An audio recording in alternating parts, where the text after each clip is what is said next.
Jubilee Hills MLA Maganti Gopinath ఆకస్మిక మరణం ఇప్పుడు రాజకీయ వర్గాల్లో కలకలం రేపుతోంది. ఆయన ఆరోగ్య సమస్యలకు కారణం ఏమిటన్న దానిపై ఇప్పుడు చర్చ ఊపందుకుంది. మాగంటి కుటుంబ సభ్యులు బీఆర్ఎస్ నేతల అభిప్రాయం ప్రకారం ఆయన అత్యంత సమీప అనుచరుడు సర్దార్ ఆత్మహత్య చేసుకోవడమే మాగంటి మానసిక స్థితికి తీవ్రంగా దెబ్బతీసింది అని చెబుతున్నారు. మాగంటి ఆరోగ్యం క్షీణించడానికి ఆయన అనుచరుడు మహమ్మద్ సర్దార్ ఆత్మహత్య కారణంగా తెలుస్తోంది. వేధింపుల కారణంగా సర్దార్ తన ఇంటిపై నుంచి దూకి బుధవారం అంటే జూన్ 4వ తేదీన చనిపోయాడు. దీంతో మాగంటి గోపీనాథ్ మనస్తాపం చెందారు. ఆయన అనుచరుడు మరణం ఆయనను బాగా కలిసివేసింది. గోపీనాథ్ కు కుడిభుజంగా ఉంటూ పార్టీ కార్యక్రమాల్లో యాక్టివ్గా పనిచేసే వ్యక్తి సర్దార్. నిద్రాహారాలు మానేసి సర్దార్ గురించి ఆలోచించడం మొదలుపెట్టారు మాగంటి గోపీనాథ్.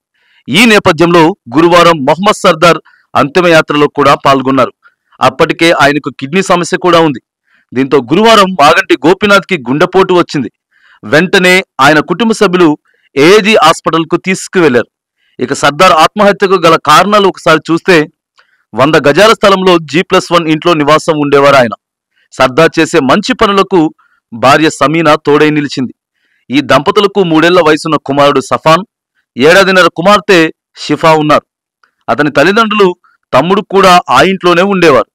వచ్చే నవంబర్ నెలలో సర్దార్ తమ్ముడు మహమ్మద్ ఇబ్రహీంకు వివాహం చేయాలని ఏర్పాటు చేసుకున్నారు. తమ్ముడికి పెళ్ళైతే ఇల్లు సరిపోదని భావించి మరో 2 అంతస్తులు నిర్మాణం చేపట్టాడు సర్దార్. ఇంటి పనులు మొదలు పెట్టినప్పటి నుంచి కాంగ్రెస్ లోకి ఫిరాయించిన బోరబండ కార్పొరేటర్ బాబా ఫసీయుద్దీన్ తనకు డబ్బులు ఇవ్వాలని బెదిరింపులకు దిగాడనేటటువంటి ఆరోపణ ఉంది. డబ్బులు ఇవ్వకపోవడంతో 3వ అంతస్తు కూల్చివేశారు. దీంతో ఏమీ చేయలేని పరిస్థితుల్లో సర్దార్ 3వ అంతస్తు నుంచి దూకి ఆత్మహత్య చేసుకున్నట్లుగా చెబుతున్నారు. ఇక వారం క్రితం బోరబండలో చోటు చేసుకున్న సంఘటనలో బీఆర్ఎస్ మైనారిటీ నేత సర్దార్ ఆత్మహత్య చేసుకున్నాడు. ఫసీయుద్దీన్ అనే కార్పొరేటర్ వేధింపులే కారణమని బీఆర్ఎస్ వర్గాలు గట్టిగా ఆరోపిస్తున్నాయి.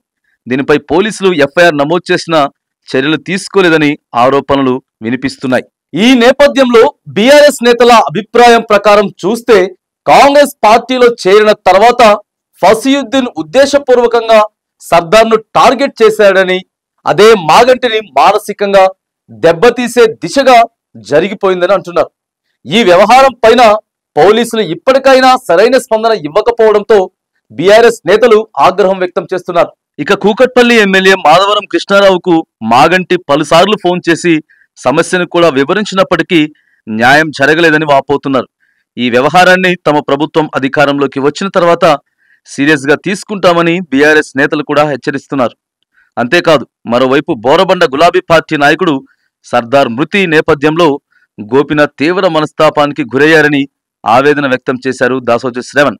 ఓ కార్పొరేటర్ టార్చర్ భరించలేక తన కుడి భుజం అయినటువంటి సర్దార్ ఆత్మహత్య చేసుకున్నాడని గుర్తు చేశారు. సన్నిహితుడు 24 గంటలు వెంబడి ఉండేటువంటి ఒక అత్యంత సన్నిహితుడైనటువంటి సర్దార్ ఆత్మహత్య చేసుకోవటము, అక్కడ బాబా ఫసీయుద్దీన్ అనేటువంటి ఒక వ్యక్తి యొక్క ప్రేరణకు గురై ఒత్తిడికి గురై మానసిక ఒత్తిడికి గురై ఆత్మహత్య చేసుకున్నాడు అన్నటువంటి ఒక వార్త విన్నప్పటి నుండి ఈ ఇన్సిడెంట్ జరిగేంత వరకు కూడా అనేక రకాలైనటువంటి ఒక మానసిక ఒత్తిడికి వారు గురైనారని వారి కుటుంబ సభ్యులు చెప్తా ఉన్నారు.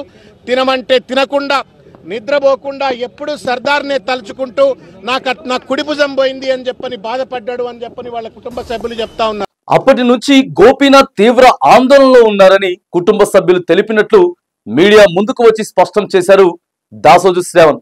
కనీసం భోజనం కూడా చేయలేదని, రోజంతా సర్దార్నే తలుచుకుంటూ బాధపడేవారని గోపీనాథ్ కుటుంబ సభ్యులకు కూడా చెప్పినట్లుగా వివరించారు.